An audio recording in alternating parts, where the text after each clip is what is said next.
Hi friends.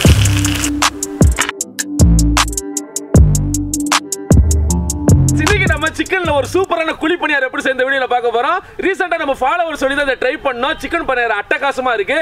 நீங்களும் கண்டிப்பா அதை ட்ரை பண்ணி பார்க்கணும். இப்போ வாங்க நம்ம சிக்கன் குழி பணியாரம் எப்படி செய்யணும்னு பார்க்கலாம்.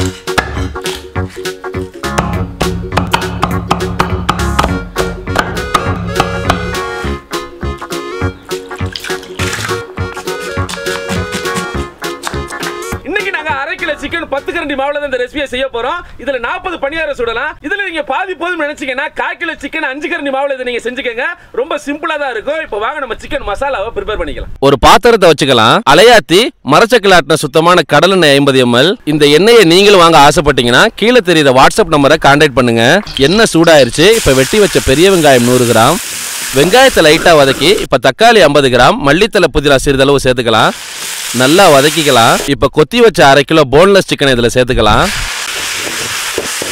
சிக்கனை நீங்க அப்படியே சேர்த்துட கூடாது. நல்லா கட்டையில கைமா மாதிரி கொத்தி சேர்த்துக்கணும். அப்பதான் பணியாரத்துல சிக்கன் நல்லா ஈவனா பரவி சாப்பிடுறதுக்கு நல்லா இருக்கும். அதே மாதிரி சிக்கனுக்கு பதிலா நீங்க மட்டனையும் பயன்படுத்தலாம். சேம் ப்ரொசீஜர் தான். இப்போ அடுத்து நம்ம சிக்கன்ல மசாலா பொருட்களை சேர்த்துடலாம். இப்ப மிளகாய் தூள் 5 கிராம், அடுத்து இஞ்சி பூண்டு பேஸ்ட் 50 கிராம், அடி பிடிக்காம இருக்க சிறிதளவு தண்ணி ஊத்திக்கலாம். இப்ப garam masala 5 gram, chicken masala 10 gram, தேவையான உப்பு போட்டுக்கலாம். சிக்கனை நல்லா வேக வச்சுக்கோங்க. சிக்கன் வெந்துருச்சு. இப்ப மிளகுத்தூள் 5 கிராம் தூவி இறக்கிடலாம். சிக்கன் மசாலா ரெடி ஆயிடுச்சு. இப்ப பணியாரத்துக்கு நம்ம மாவை ப்ரிப்பேர் பண்ணிக்கலாம். இந்த சைஸ் கரண்டி எடுத்துக்கங்க. இதுல 10 கரண்டி தோசை மாவை எடுத்துக்கலாம். மாவுக்கு தேவையான உப்பு. இதுல நாம செஞ்சு வச்ச சிக்கனை போட்டுடலாம். நல்லா மிக்ஸ் பண்ணிக்கங்க. இப்போ மாவுல உப்பு இருக்கான்னு செக் பண்ணிக்கங்க. இல்லாட்டி உப்பு போட்டுக்கங்க. அவ்வளவுதான், பணியாரத்துக்கு மாவு ரெடி. இப்போ குழி பணியார சட்டியை எடுத்து குழியில எண்ணெயை விட்டு அப்புறம் இந்த மாவு ஒவ்வொரு குழியிலயா ஊத்தி நல்லா பிரவுன் லுக்ல 2 பக்கம் வேக வச்சு எடுத்து சும்மா சுட சுட சாப்பிட்டோம்னா சுவையான சிக்கன் குழி பணியாரம் ரெடி. குழி பணியார சட்டியை வச்சுக்கலாம். அடுப்பை ரொம்ப தீயெரிய விடக்கூடாது, நார்மலா இருக்கணும். குழியில அலையாத்தி கடலெண்ணெயை தடவிக்கலாம். இப்ப கரண்டில மாவை எடுத்து குழியில ஊத்திரலாம். நல்லா வேகட்டும். கீழே வெந்துருச்சு. இப்ப திருப்பி விட்டுக்கலாம்.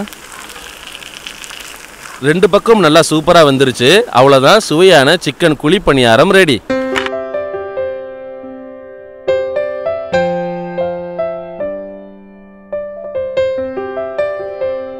சிக்கன் குழி பணியாரம் ரெடி ஆயிடுச்சு. வாங்க நம்ம டேஸ்ட் பண்ணலாம்.